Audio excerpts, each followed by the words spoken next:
I remix Mr. Postman by Dipset. I think it was Joel Santana that actually, I think it's Joel Santana that Mr. Postman. I did a beat to it and it was fire. I'm like, man, this is gonna be it. It was the best sample I ever done to date. Man, computer crashed, never again. That was painful. I could never get it back. It was painful, and I had that issue. So now I back my stuff in the computer, which is crazy. So, like right now, like everything I've done in the past is in this one computer, and the only reason I don't have that computer is because it literally reached its limit. Like I can't get a new hard drive because the Windows won't support it because it's so old, and I can't put in. Now I could put external like hard drive, like plug it in, and but most of the music software don't support that Windows. I want to say it's probably, I don't think it's Vista. It's like an old Windows version, and it's sad. That's the only reason why I stopped using it. And the only thing that helped me now or gave me longevity with computer is don't put it on the internet ever. That's the key, ever. An issue that I had was, and I felt bad because I took it to my boy's house. My computer had a virus, and I didn't know that. So I don't put it on the internet. So I put it on a disk, took it to his house, put it in the computer. And infected. Affected, man. I had to call a friend. I was like, hey, Tori, I need your help. Like, I feel so bad. And after that, he was like, don't bring nothing to my house. Like, because I'm scared of flash drives too. When people get on like, bro, nah, just sit there. And the thing about even this, even emails, email this, and I'm like, wow. Yeah, but emails, if you have the software, it'll see if it has a virus before you even download it and stuff. But flash drives, yeah, flash drive. Even this, like I said, this did, and I felt bad, and I was like, damn it, his computer crashed. Because remember, I ended up leaving a flash drive at your place. Correct. Did I give it to you? I think I gave it to you. Well, I might still have it because it had a lot of your old. All it had was a lot of the beats. No, the beats like that you played. I feel like he gave it to you. When we I went can to check. go, I was like, I was like, hey, I finally found it. Yeah, well, it could have been that. But I remember he gave you something. That's when you was like, "Yo, this is my old stuff." And oh man, I got all your old stuff. He gave me the mixtape. Yeah. Cause I always remember like, yo, I got your flash drive. I was like, yeah. Yeah, I was like, hey, still here. I was like, hey, whenever you want. So that's crazy. Like I had all this work. Like we did all this project, especially like with Yerba Mala. Yeah. It was done. I was like, hey, here. I'm like, hey, and he disappeared. I'm like, man, what? I was like, at first I was like, man, he ain't fuck with me no more. Like, what happened? Nah, I think that's when I got locked up. Yeah, I was like, wow. I was like, he just disappeared. It was done. All he had to do was take it out, and I kept telling him like, hey. So I'm not one, and I told this, I won't go and post your stuff out because it's your stuff. Yeah. You might be like, no, you might want to reuse. You might want to reuse, whether it's your lyrics or your music, you want to use something else. So I'm like, all right. But I kept saying, I have your stuff. I have your stuff. Then when I was looking and I saw point of return, I was like, man, it was two. Man, I'm like, man. Then I started seeing singles. I was like, wow, because I still going in between because I was working with different artists. And I started seeing, like, wait a minute, whoa, wait, this is Tupac, and I listen to him. I'm like, oh man, like a whole bunch of work, and I'll give it to you all, in WAV files. So if you want to go back and remixes in the future, or want to put it out in a lost tape. Come up with a lost tape album. Yeah, like Nas, man. Yeah. I'll be having the lost. Yeah, you can go to side B if you want a side B album. You can have that. But I was like, wow, you just don't want. I told my wife, I was like, man, it's done. I don't like holding artists' tracks hostage. I'm not one of those. I don't do it for the money. I do it just for the love. I'm like, hey, let's get together. Let's do this. I want it, even like, let's say if you make it, I don't do it so you can be like, hey, I gotta take my boy with me. No, I ain't gonna be like, hey, that's my boy. I got a friend that opens up he opened up already for like, what's his name? We just mentioned him more early. Joey, from Slaughterhouse, Joe Budden. Joe Budden. He opened for Joe Budden, Cassidy, Lil Wayne, like all this other stuff. And when he posts up, I posted up. He's the only one that bought his album. He dropped 2 albums. I paid for it. I listened to it, because like I said, I support, but I don't be like on his share. I just, when he does stuff, I post it. Just like when like sharing. Yeah, I share. I'm like, hey, look, friend, like that's how you know when like you're real friends. Cause I only got like 2, maybe 3 friends that just share, and the rest they just. Yeah, now you share like, hey, I don't care, share, you know, and I'll do it like, hey, who's that, or you know, because you never know, because it might be somebody that might be part of your group in the future, and you be like, yeah, you hooked me up, or I've been listening to you for 10 years or whatever. You never know. That's what I do too. Like like I said, I don't think about money, man. Because once money gets involved, it's You lose not the creative. passion. Yeah, you know you what lose I'm the saying? passion. I'm like, There's no art in it. I feel obligated. Man. I feel like a chore. Like, Don't get me wrong, the money ain't. It's good Yeah, sometimes. exactly. Yeah. Good. But I'm The saying money- music wise, to be inspired, like to have organic music, sometimes like Yeah. I'll be like, all right. Because I like to work with artists too, and I'm always like offering, like, yo, I'll help you out. Like I produce a couple of local artists and shit, you know what I'm saying? But they get to the point where they don't do shit for. I'm like, bro. But you know, the sweet point is, especially you producing, is when you see that artist and the face that they have when they hear the product, you know, the project, that face that they give, man, it's just kind of like when you watch like a soldier surprise their kids, man, I get that joy. You know, when you see that, That one right there, man. And he Yeah. always be like, yo, what is it? you see that, hey, that's a good joy when they're happy with the work you did. It just is good. And I even like it, be like, man, can you change this? Because I wish somebody would be like, man, that sucked. You know, I'm like I said, I'm not thin skinned. You can tell me, man, that sucked, man. Same here. I ain't gonna be like, man, fuck you then. No, hell, I'm like, oh, something like, I why? tell 'em. I tell Whoa, 'em. why it suck? Oh, because this, okay. And that's why I always ask. Because I can't improve. It's kind of like if you're a runner and you're the fastest one, you can't get fast unless somebody challenges you. So I'm like, you know, and that's why I asked him, like, just tell me. You know, I remember I did one beat when Kobe Bryant retired. It was called Black Mamba. Man, I was like, man, he retired is a perfect time to put it out there. Man, nothing, crickets. I'm like, for real? I'm like, y'all can tell me it sucks, nothing. I'm like, wow. And it's one of those tracks where the beat is done, but I never did. I just put it on. Like I was discouraged. I'm like, man, that's fucked up. Not even one. And I feel like you always need that one person that's going to be honest with you and tell you critique, because you want to improve. How are you going to improve? You don't really know if you're lacking in some skills. So I want to ask you, like, me as an artist, like, what do you feel like I lack or do I need to improve? Because I get it from him all the time, and my boy. It's hard right now because you on the rise. Right. So it's hard because before it's kind of like your delivery, but with your delivery, you know, and maybe I got to pay attention more to the hook because and I guess it's hard since he's been doing all the hooks. So I haven't seen a project of you where or a new project where it's lacking that. So it's just, I guess since it's a piece of puzzle, you know, kind of like the yin and yang. So he balances you, so your weakness doesn't show. Before it did, you know, it's one of those things, and that's why with Young Man and Eminem, because she sound like her, and maybe it's good just her. But once Eminem came on, it's like, why is she on this? Because I said the same thing. I could do without her on the song, and it would have been. And it would have been better. She messed up the song, but so before that's what it was, you know, where, you know, your delivery wasn't right, and it was just, I guess you were holding. Because he would tell me a lot. That was my pronunciation. Well, that don't mean anything. You can hear now. But it makes a difference. Yeah, no, it does, and it's just you finding your style. Try not to be like him. Just be like you. That's what I told him. Yeah, don't be like him. And so when I have artists come to my house, and I had some young artists come to my house, I do this thing where I'm like, I ask them, you know, who's their favorite artist, and like example, they'd be like T.I. I'm like, what's your top 5 T.I.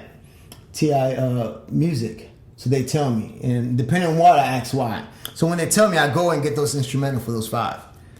Then I come back, I'm like, before I play those instrumental, I'm like, hey, I want you to rap one of your lines.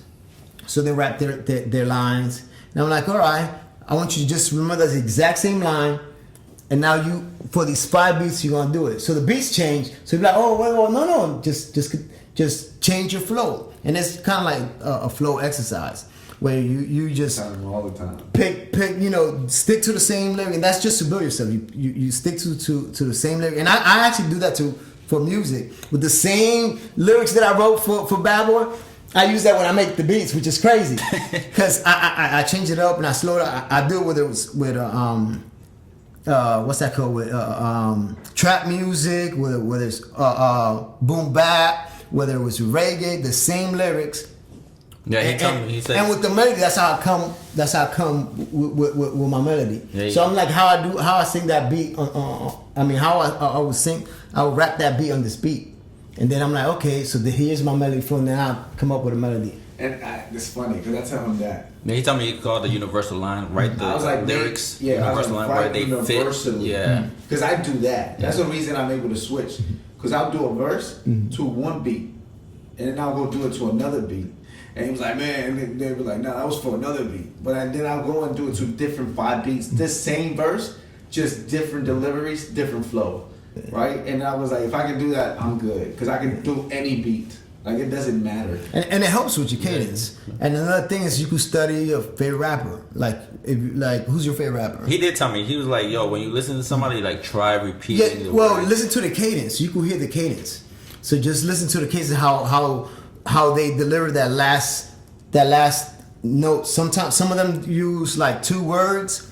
Some use just the 1 word. Some use like the ing, or someone repeat the exact same thing over and over. But you just find and you just write it. You can put numbers on it. Like, okay, every time I hear I'm gonna put 1. I'm like, okay, so I see. He keeps saying, I go outside, now I'm with my girl, so you saw, okay, so that's how. And I do that. Next you know, you see, like, it's kind of like the Matrix. You start seeing the woman, like, so that's how he created it. So other ones are complicated. Yeah, I do it sometimes. I use the word now, and sometimes that's like my way to switch the flow, and that's when sometimes I could go fast or switch the rhyme scheme when I use like. I think my only critique to him so far is just repetitive. Yeah. I feel like you start your verses like the same way. And my boy has so many things. And it's like you gotta be able like to switch that up. Because I tell him my thing when I write a verse, my main thing is the intro line. Like that's the line that's gonna set it off. Yeah. Right? And I'll give you 4. Because when I do boom bap, you can tell like boom bap is the same flow in one verse. Once I do different styles, the first 4 lines will be one different flow, and then I'm like, let me twist it up and flip it, and then I'll do like fast, bring it back, or I do like 2 lines where I rhyme at the end of the second line instead of the first one, and then do the 4th line, same thing. So the 4th line would be different, you know. Yeah, and that's what he told me, and my boy told me too. So for this project, I'm definitely focusing on not being repetitive, trying like new styles and stuff like that. Which is good, so because a lot of time, because it's rare where there's a balance between the rapper and the beat, especially nowadays. Nowadays, usually the beat is what attract the listener. But like he said, so one thing I do, and I was doing that, like I was listening to Mac Miller as a producer, I kept trying to see something catch my eye. I got next. Then I come back later on and go for lyrics. But the introduction is what catches to me. He is good at like the introduction. He got this one verse that caught me, like hate it or love it. It's like I forgot what it was. Hate it or love it. It's like I'm back in this bitch debated. I was like, damn, that shit like caught me, and that's like one line. I was like, damn, how the fuck he comes up with lines like that? Like his intros are good. His endings are good too. I feel like I need to work, especially more on my endings. But the crazy thing about it is that on that one song at 50/50, like I don't want to say you outdid him, but you like literally almost outdid him. Like just the way you just. I think it's the one that everybody likes. The one with Savage. Is it Savage? But it's just the way you just came in and you did something I haven't heard in a long time. Well, that's good because that was the whole purpose. Mm-hmm. And you told me that because I called you and I told you I was like, man, the whole point. He's really good now. Like man, he got better. Like he really good. And for Anthem, I think. Yeah, because I was like, I got to hold back. Is it Anthem? Because a lot of people say that was like one of their favorite. Yeah. Is that what? Yeah. Yep, that's it. Yeah, everybody said they like that one. And it's funny. You know, it's funny. I don't like it. Like, it's not one of my favorite verses. I mean, it goes hard. Like, I know it goes hard. But it's like, compared to the other ones, I like the other tracks more than this track. It's just one of those things. It's like, I hear this a lot with artists when they drop a song, and when you hear them talk about it, like, I didn't want this to drop. The guy said, put this out. And it's crazy because it was, man, I think, I wish to show a number how many times I listened to that track. It's ridiculous because I was in Virginia Beach, and the whole ride, it was just that song. Literally the whole ride, and I was stuck in the tunnel for like an hour in traffic, and it was just that song over and over. And I called them. I was like, "Hey, man," this is hot. And that's the one track like I held back. Hey, you could tell. I didn't want to say that. You could tell. No, that's the thing. He doesn't verse. He doesn't most of the time. That verse, it had 60 more. I did 2 verses. I went longer on that one. Yeah, and I cut it in half. That's why the end sounds like it's like chopped off. Because I cut it in half. Because I was like, because that's where I was gonna switch and go faster. Yeah. I was like, nah, because I was like, this good, I don't want to outshine him or the other guy in the beat too. And then I had the other guy, and I was like, the other guys are at that level too, where he's like him. Yeah. They're learning and they're like, getting into pocket and delivery. So I want to do. I was going to tell you. I was going to wait to my podcast to bring this up. But I'm like, it's have you both here. So this is one thing I want to do, and it's kind of like I call it like a one to twin power thing. Actually, more of a Justice League thing. But in a sense, so I have a project that I'm going to do. And it's gonna. It has to be a mixtape because there's a lot of sample that I want to use. Yeah. But I want to bring in the team. So I guess this is the first time I'll bring it out. And the other group that's out there, and they on Facebook is probably gonna hear this. But I ain't gonna say the name. I'm gonna bring it. I'm gonna talk to them about it. So my plan is right now is 5.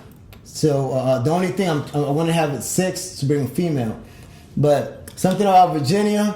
You can't find a good female, and if you do, it's rare. If you do, it's either like an example, I got to clear it with my wife, or if they got it with their boyfriend or something, because a lot of guys just don't. It's the reason I don't have any females on my track. Cause I've had like 5 that I work with, and at the end it just falls off. It just doesn't fall through because of that reason.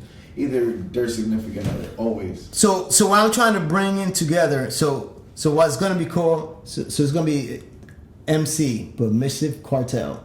That's what it's gonna be called, and it's something that I want to do, like kind of drop like it like once, like Dreamville, kind of like Dreamville, correct? Or even Quality Control, where it's something where you come and go out, but not only that, help with the creativity, because I want to do something different where the beat might sound the same or normal. When I mean normal, whether it's trap or boom bap or reggaeton, but it's just the mix. So the way I want to do, so right now I want to get 2 pair of brothers. Of course, you and your brother, one for the Latin side. Then I want to bring 2 other brothers for the, I don't want to say the trap side, because I think one of them could he could blow up if he kind of like mimics or bring Redman into it, because he has it in there, because he has that voice. But he just, and I always tell his brother, I'm like, man, your brother got the voice. But both of them, and then the middle, the reggae into it. And I spoke to him about it. I didn't tell him the exact detail. I didn't tell him, and if he sees it on Facebook, he'll be like, oh, so now I know who 2 of the 5s are. But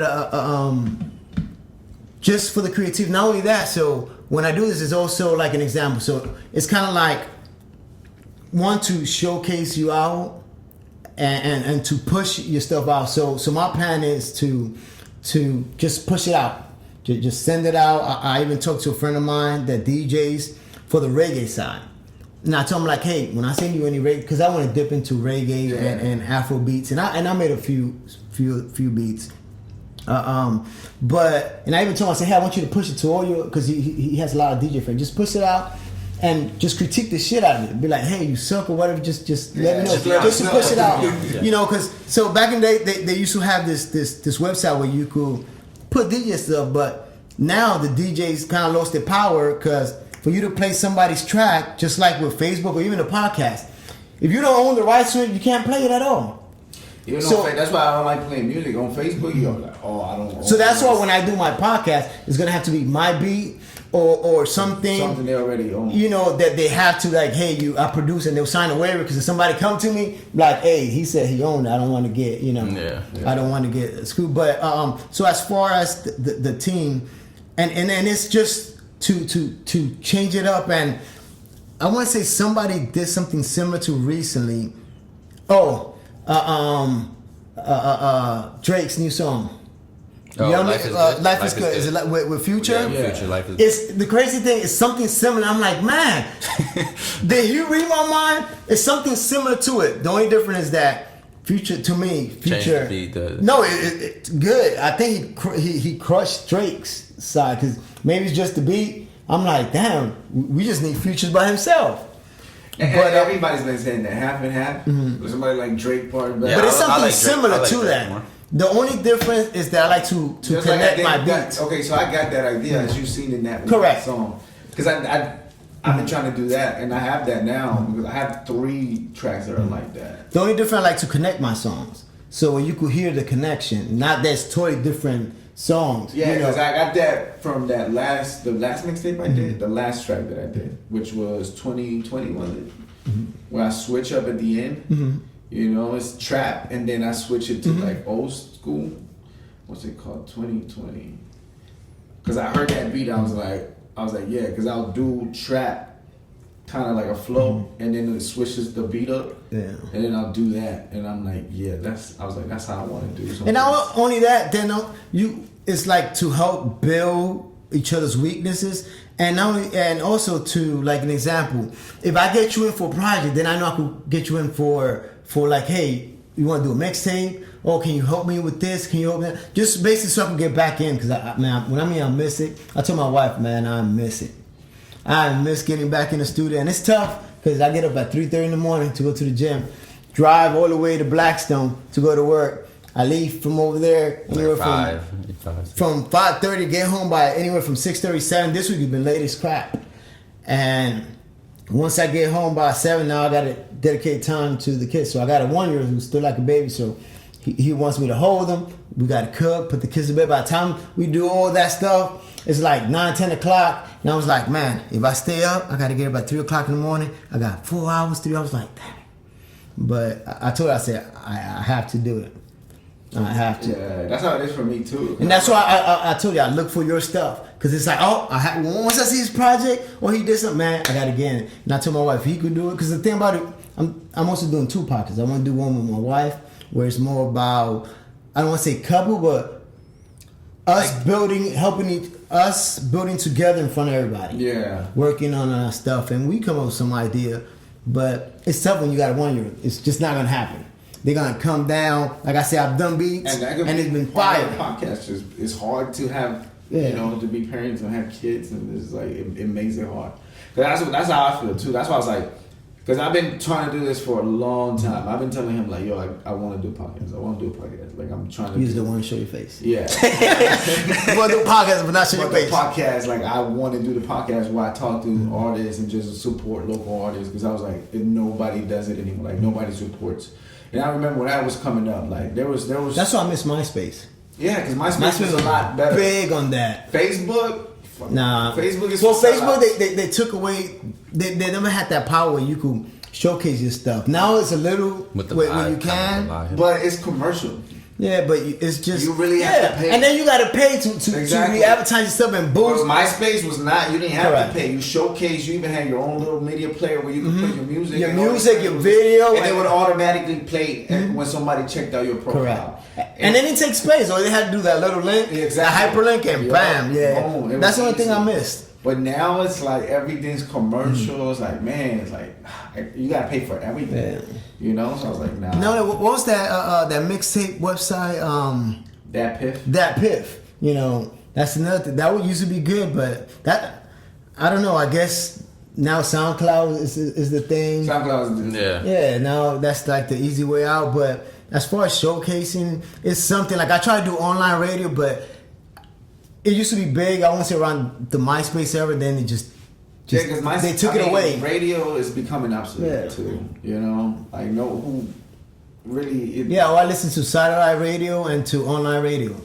Sooner or later, it's gonna be podcasts. Spotify, you know, iTunes. Like nobody. I don't remember the last time I listened to the radio. And especially because of the commercials too, like Now they play the same thing over and over. You know, it's funny. There was a couple of times where I sang because I listened to the Breakfast Club. So DJ Envy will have this thing at 9:00 where you sing the song, and I always request Old School Squad and never get played. But I still I'm like, and I understand that So they many sold out requests. because there's certain artists when they come out they play it every hour in the hour. It's usually Drake, Beyonce, Jay-Z, who they did. They did DJ Khaled like that. So it's a certain thing, but other artists is like, no. You know, it's like, hey, play something different. Play the same thing over and over. And that's one of the reasons I don't play radio, because radio is so commercial and they sell Man, out. satellite radio turn like that. So Yeah, they sell out. They play the just same pick thing major over. artists. And like nobody else is like, nah. That's why I haven't heard one Jay-Z or Beyonce song in like 4 or 5 years. For that reason. No, they played. What's the one in the video where she's doing his hair? In the video, she was doing his hair in the song the song they had together. They played that on the radio. I can't remember the name of that song, but they don't play everything just like J. For that Cole. 44 album? No, after 44, they had a joint Carter. They had an album together. I didn't even know. You didn't know that? Yeah, they had an album together. I think it's called Carter's or something like that. They got an album together. Mm-hmm. Yeah. But yeah, see, I'm like so far from that now. Like I don't get influenced by that. Like usually it's because, you know, on YouTube or SoundCloud, you know, like I'll listen to underground more now. So commercial. Well, that's why I listen to like Shade 45. But Yeah, Shade 45. Like, yeah, Shade 45 will Sway in the play morning. some good stuff, and they have some good interview. But you know, they like lately they've been playing a lot. In Shade 45, they played that one J. Cole with what's his name passed away. It's featuring J. I know Cole. it's Diamonds. Diamonds Are Forever. Oh, Is it Diamonds Are Forever? Yeah, the one dude that passed away. Like, It's what's his name? Gangstar. oh, yeah, Gangstar yeah. featuring he did a remix. featuring J. Cole, and they play it Yeah. over. That's the only song they play over and over again. Diamonds Are Forever. I'm like, man, can you play something else? Yeah, because I love that beat. I wouldn't read No, it is. I love a good sample beat. Like that's why I love Ninth Wonder, Kanye West. Yeah, All right, Kanye West. so when we get into that, because you know me, you producer, top 5. Of all time or real? Because I have gaps. I guess just for you. So, like an example, so I have from samples, you know, out of all, if I had to say my top sample, and he's in my top 5, DJ Premier. Like that was the guy that got me in the Ninth Wonder, AkA. What's RZA, of course, RZA. There's one more that I like that you sample. The one that used to do Dipset. Heatmaker, not Heatmaker. Is it Heatmaker? Is it Heatmaker? I can't remember. But then, so if I tell you like an example, so the first guy that got me, the first producer that I watched was Ninth Wonder. Okay. Then the next one was Dre, Dr. Dre. Then after Dr. Dre, it was like, then came the I was in basic training. Then it came the South, the Master P's, and Manufresh with Young. I started like it was different. I'm like, man, it's weird. They were using like it sounded like synth because it was not even like a real instrument, but it was clever. Yeah. So then came the crunk era, and it's like if I had to put all on the top, the crunk era to me was the best because of the bass, the way he did the bass.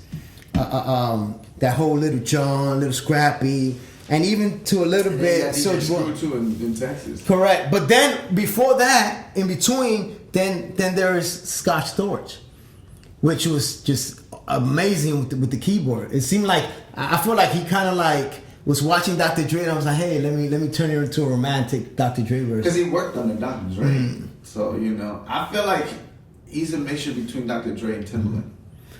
I think his demise was him overpricing because a lot of artists used to complain that he charged it like I think that was his demise. Like he went through that whole drug thing. And then drugs, but I think him overpricing. When he got into drugs. But so before him, which of course he's in my top 5. So now I guess bring another one. So you can put DJ Premier, and as far as that list, that's what Premier is like the top. Because even like Boogie Down Production, you start going like back. What's his name from Eric B? Yeah. You know, Eric B, like they kind of like the same class and the same style, but when it comes to Neptune, they're in their own style. Timbaland is his own style.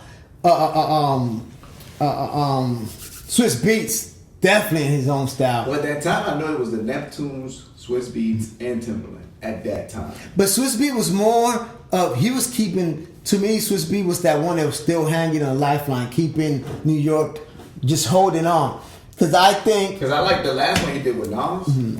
That one was hard.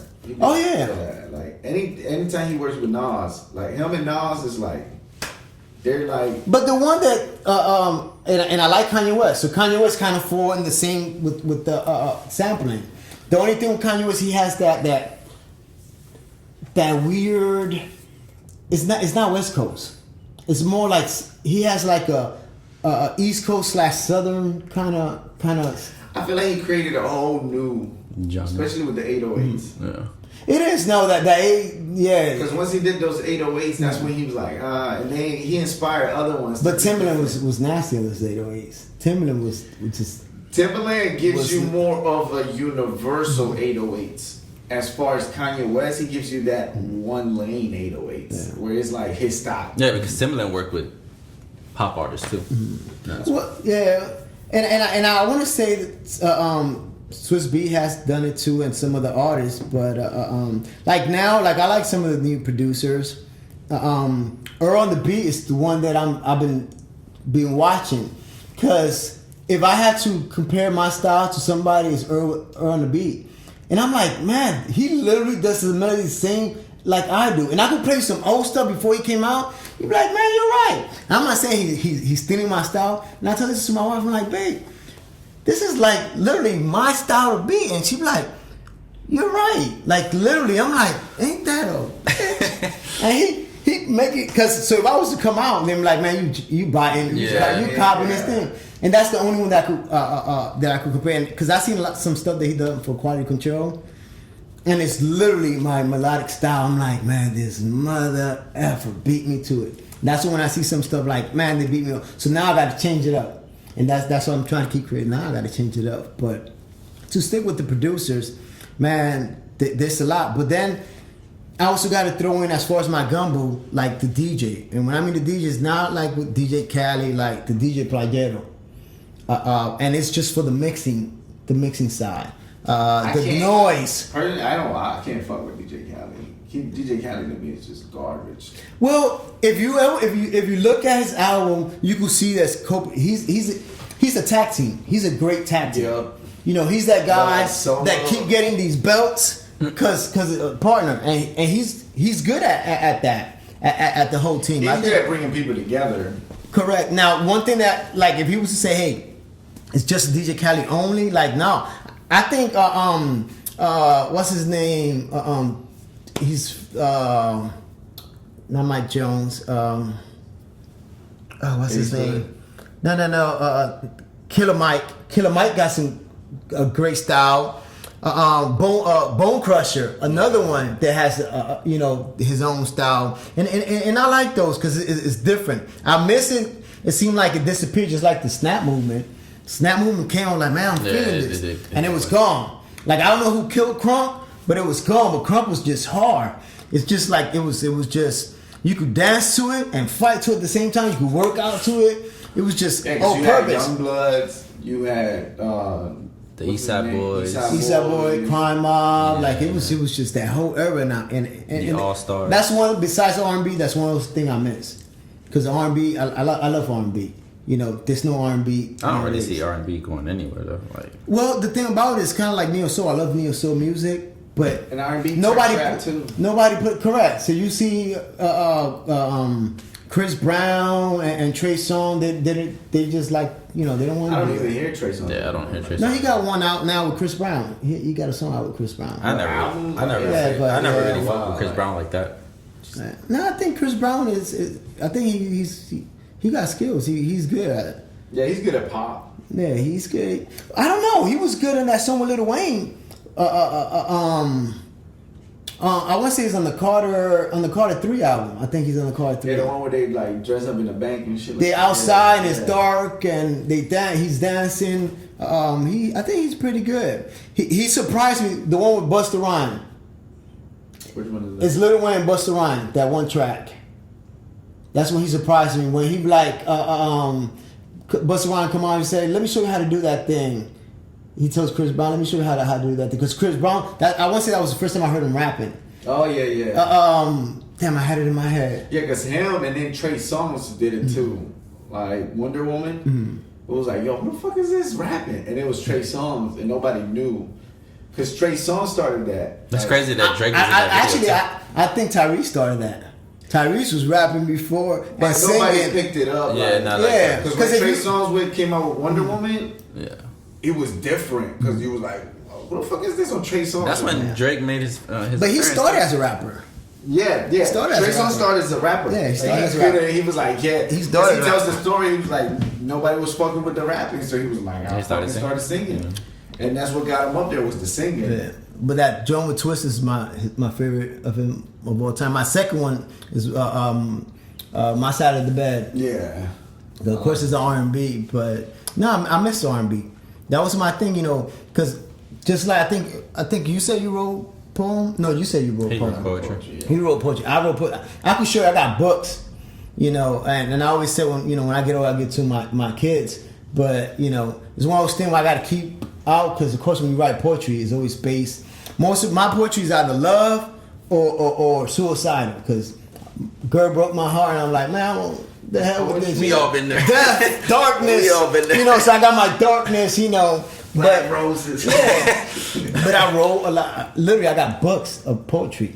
And, you know, it's something that we, you know, I guess that gets us out there. You know, that was like kind of like the beginning. So when it comes to poetry, of course, it was the R&B. Because I was listening to a lot of R&B, like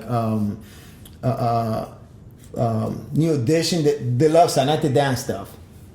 Then, of course, any old school 80s, Marvin Gaye, and I'm not 80s, what they call it, soul music, Marvin Gaye, and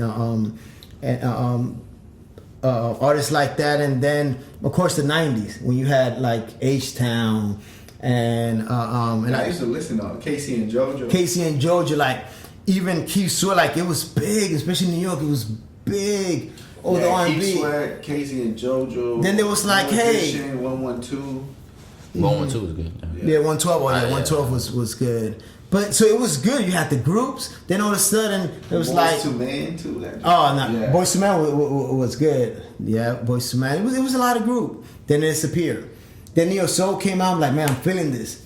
Then it disappeared. Nobody would support Neo Soul artists, which is sad. And it's more promoters. Boy bands and those shit sucked. Yeah, they came out, which is crazy. So it's funny. So if I was to put my music in a thing, so the very first time I got into music, the very first time, even though I heard Spanish music, I wasn't like computing it. It was 80s music, and it was my cousin. She was listening to like Culture Club, Madonna, and that was like my first introduction. And it was like that, I don't know, that punk pop. I don't know how to describe it. So I was like, man, I feel the rhythm, like I'm liking it. And then from there, it was like rock. It was like classic rock. And then rap just came in out of nowhere. Rap just came in, and it was crazy because it was like, being from Brooklyn, it was, and even though he's from the Bronx, it was like KRS-One. And KRS-One, like, listened to a lot of his stuff. Then from KRS-One, they started getting hardcore. So from KRS-One, then it was like the Biggies, the NWA, and then sneaking from the side was the Luke. And it was one of those things where Luke came around the same time I started listening to like Playero reggaeton. Yeah. And when I was listening to reggaeton, it was banned in DR. Like you couldn't. Damn, really? Yeah, it was banned. Like you could not listen to it. Like Nobody you had to buy it underground. Like if you get caught, or you would get arrested. Like it was like some underground stuff. And it's crazy because a lot of stuff that you hear is still classic to this day. So and that's when don't you see now? Well, it's funny you say that. So right before that, it was Vico C. It was Ahead and I. He was the first. That was my first. Yeah. He was the first Ahead and I because it was the first one because he was like the boom boom mommy mommy no man which is crazy. I mean, my first like hip hop influence. Before even coming to America, it was Vico C, El General, and what was the female? It was one female. Ivy Queen. Before Ivy Queen, it was was it Lisa Lowe? What was the name? Oh damn! It was one female that was out around that same time. Damn, and I got her CD. I just can't remember her name.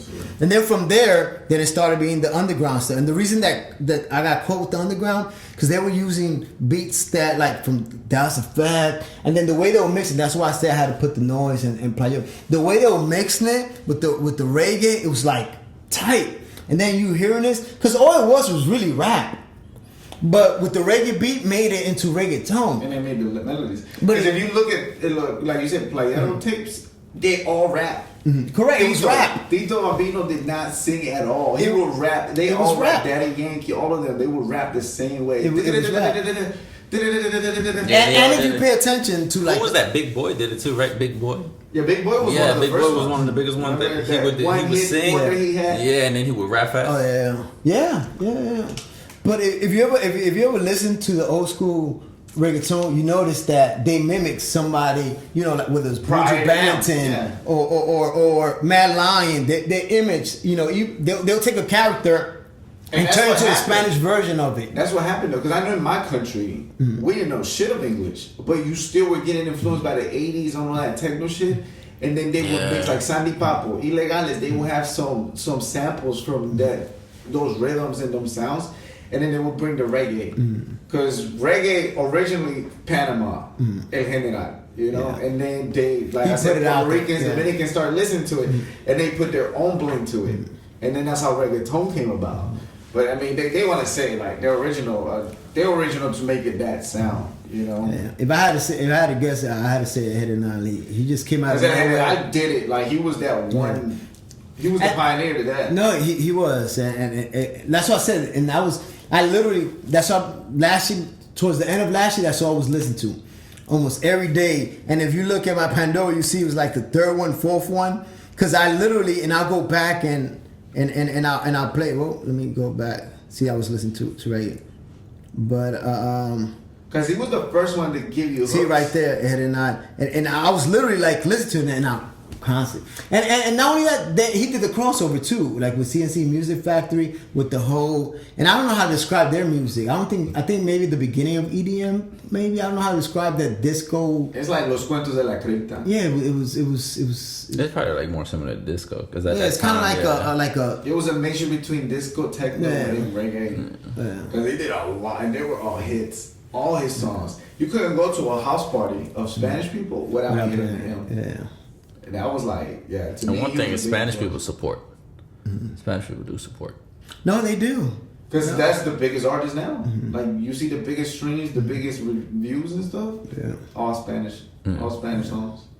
Which is funny, talking about Spanish, I heard what you were telling the guy he had to learn salsa or bachata. It's crazy because salsa is the hardest one of all. Yeah. I'm surprised you didn't throw merengue because that's the easiest. Dance. Yeah, that's the easiest. Merengue is kind of like nobody really dances like. Yeah, because they changed the style, which is crazy. So different. That's how I know I'm old because I'm that guy that listens to the old stuff.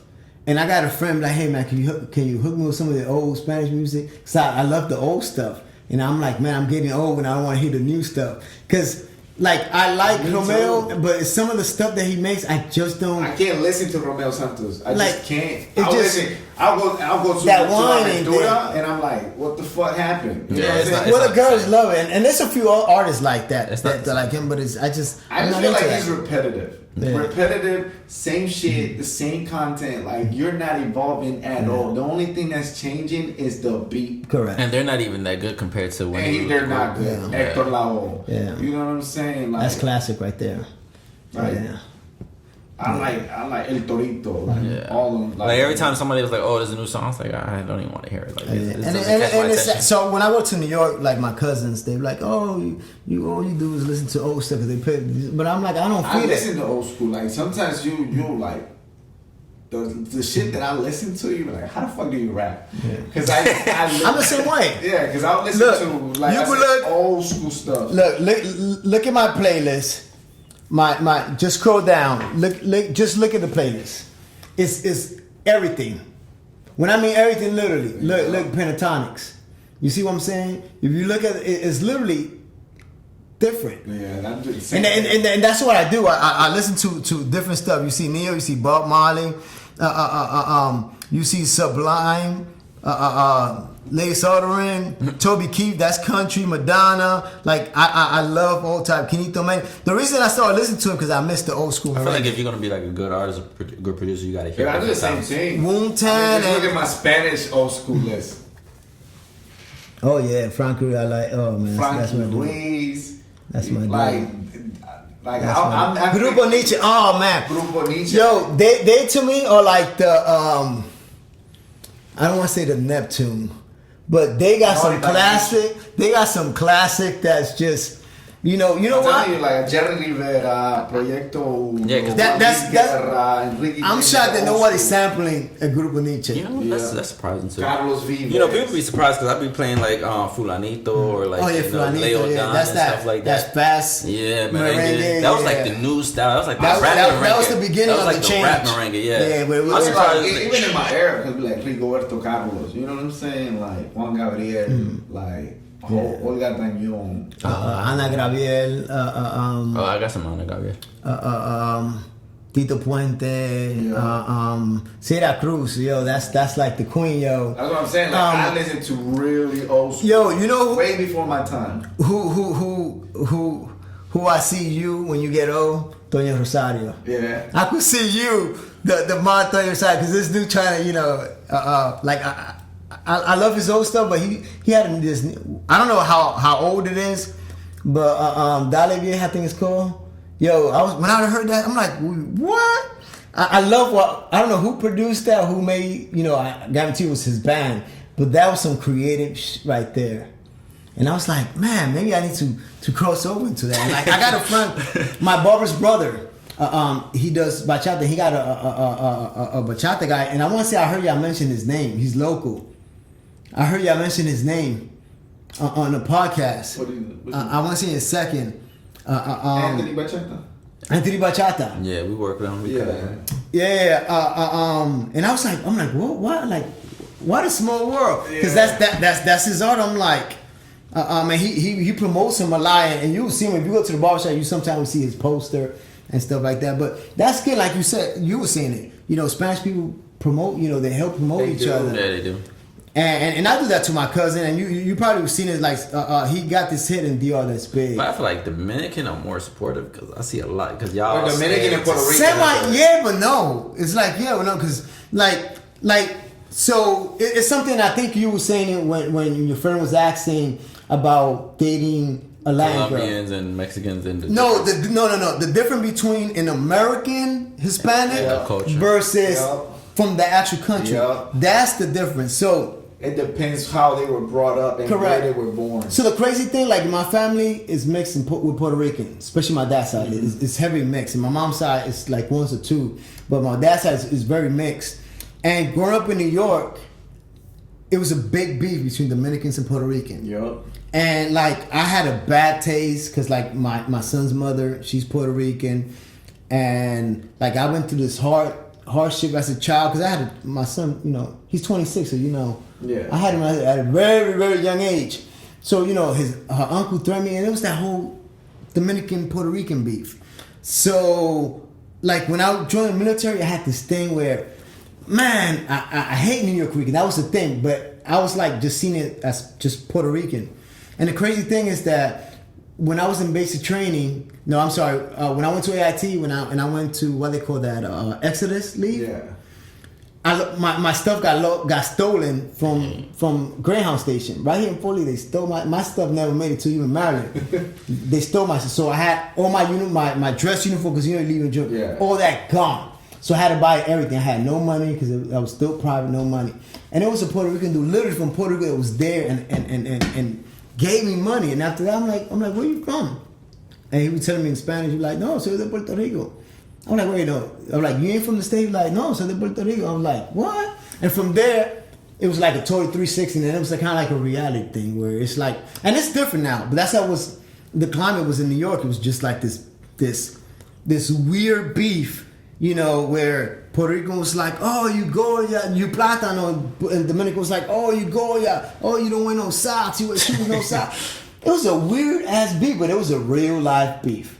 Yeah, because I mean, you get that too here. Because you know me from Guatemala, like you don't think of race when you're in the countries over there. Like you don't ever think black, white, or anything. Like everybody's just Guatemalan. When you come to the States, you're like, oh shit, there's racist. Yeah. And then even in Spanish people too. There is. Well, I don't know. I guess for you, but in DR it's different. So this is the crazy thing, and I know my brothers and my cousins could relate. So. Being Americans, we were born in Florida. All three of us, me, my brother, my cousin, and I ain't talking about other siblings, just the one behind me, and then my cousin. We were born in Florida. So, and all my siblings, literally all my siblings was born in the U.S. But so what I'm trying to say, so in New York, you know, basically in America, there it's like you don't fit. You have to claim something. You know, you either black, Hispanic, or Dominican, and even with Hispanic, is a little culture. Oh, you're Hispanic, or you're Latino, you Dominican, you Mexican, you Guatemalan. And in DR, it's the same thing where it's like, oh, you ain't Dominican. You back then you used to call it yo because of MTV rap. Yeah. It's like, oh, tú eres un yo. Like what? So we wasn't accepted over there. We wasn't accepted over here. I'm like, man, then what the hell? Belong, right? You know, it was crazy. You caught some hate because of that, because he's Guatemalan, but then he was like rapping English. It was like, yo, you're not a real Guatemalan. And you don't even, when he talks in Spanish, he don't have the accent of a Guatemalan. Well, we don't have it, but like, they was like, yo, it's like, you're not a real Guatemalan, bro. Like, I was like, damn, bro. Yeah, it's like, we don't fit. So it's like, what the hell? So in DR, there is that culture. They not only that, they think, because since you from America, they think that you have you have money. Yeah. So everything, yo, give me your shoes, give me this, and then they get mad because you don't give them like, yo, I gotta give you my shoes. My favorite shoes. I'm like, I'll give you my favorite shoes. So it's crazy. So they just feel like you have money because you. They come treat from us like over that there. too. Yeah, I think any Spanish country too. Like they call us, you're from the north there, right? I was like, nah, bro. See, I'm not sure if it's different because I haven't been in DR since '95, but over there it was like everything is New York. Oh, tú eres Nueva York. You could be from Virginia, you could be from Texas. Because that was the big thing, the main thing. It's like, instead of saying you from the U.S., they were like, you from New York. You know, and even though I was from New York, they call everybody from the U.S., they think it's New York. They're from New York. Yeah. Because I went, what, like 4 or 5 years ago, I went to Dominican Republic. I'm glad you came back. But at that time, it wasn't happening. Yeah, man, they taking everybody out. They don't care what your race. 5 years ago, they ain't discriminating. No matter what your race, color. Hey, they taking everybody out. Yeah, because I was out in the country and everything. Like, I was like, everything was calm there, you know. I need to go. I haven't gone since '95. Yeah, because I went dune bugging in the country. Like, we stopped at this They said it's beautiful. You know, places, and we went to the little covachas and stuff like that, you know, in the country. I was like, yeah, they were really humble and stuff. You ever had Mama Juana? That's all I had. I got some at home. The whole week. I got some at home, and you know, Mama Juana is supposed to be like an aphrodisiac, so. Yeah. This is that's why, yo, I had it for breakfast, for dinner. It's like sweet. I love drinking it. I used to drink it straight, but I love drinking it now with cranberry juice. Yeah, it's like my thing. Yeah. The cranberry juice. Same Before used to be coconut. Yeah, but man, it's delicious. I tell everybody, it's like, what's your favorite thing about DR? Mama Juana. Oh man, that's it. That's what I'm like. Yo, you gotta try. If you go over there, Mama Juana. And so you can bring a bottle. The only thing you gotta make sure that it's cured. Yeah, because there's a limit to it too, right? Yeah, because if it's not cured, then you gotta buy the ingredient. If you don't do it right, it's gonna be a nasty taste.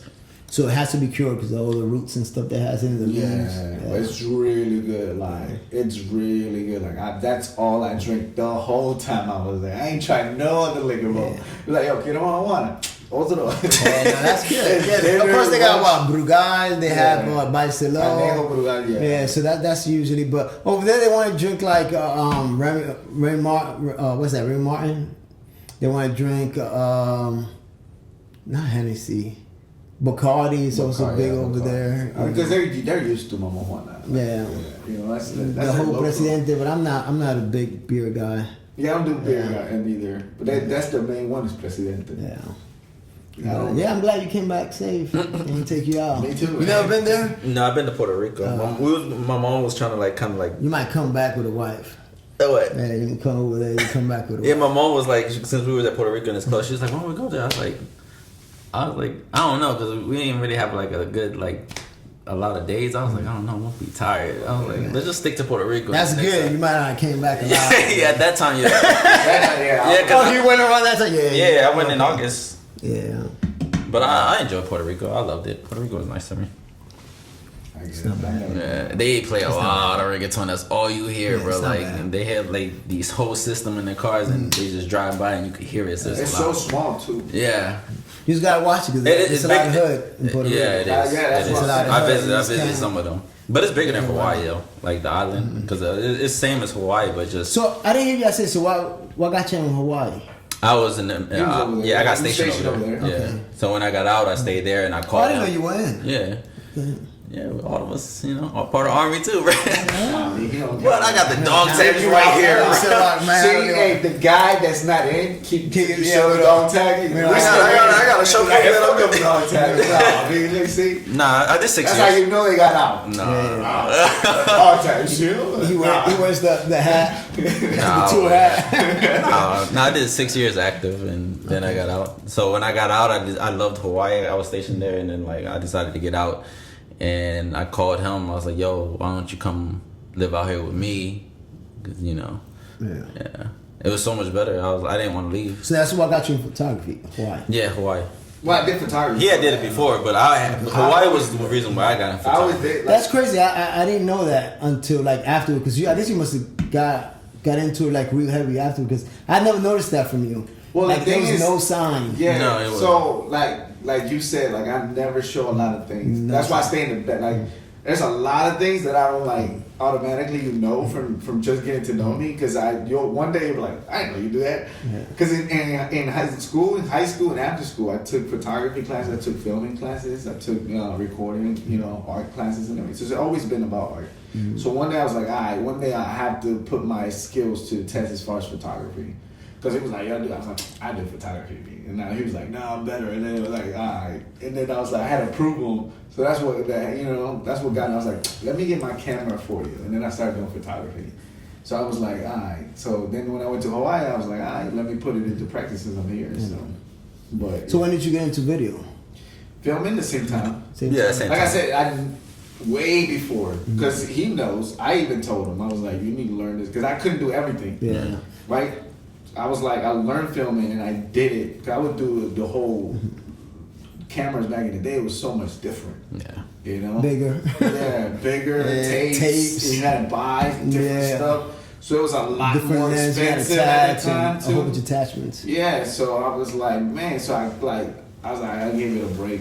I was like, let me try this at different times. Like, let me just focus on the music, and that's when we started working too. So I just focused on the music and the producing and stuff. I was like, all right. So I put photography and filming to the side for a second. And then once I was like, let me build up. Then I saved up, bought the studio, bought the filming, and bought the photography. And so I was like, all right, let me do it now.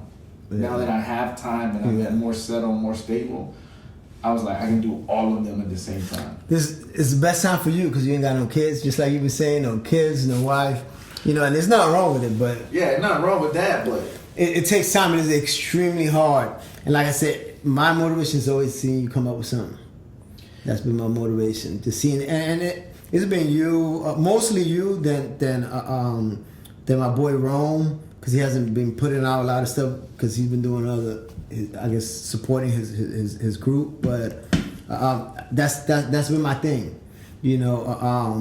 As far as my other boy Handle, he's old school in a sense, which is weird. He's from Virginia. You think he's from New York. Wears a Yankee hat. The way he raps is New York style, New York style, like old school New York, boom bap, like everything. But he's even his the way he been pushing his album for now 6, 7, probably even longer. So he's one of those. He still has old school trade weight. You keep pushing out your album. Drop a single here. People just want to drop a single or do EPs. You know, just want to stick to onesie or twosie. Even though Eminem crushed that. What, he got 18 or something like that. Yeah. I was like, damn. I was like, okay.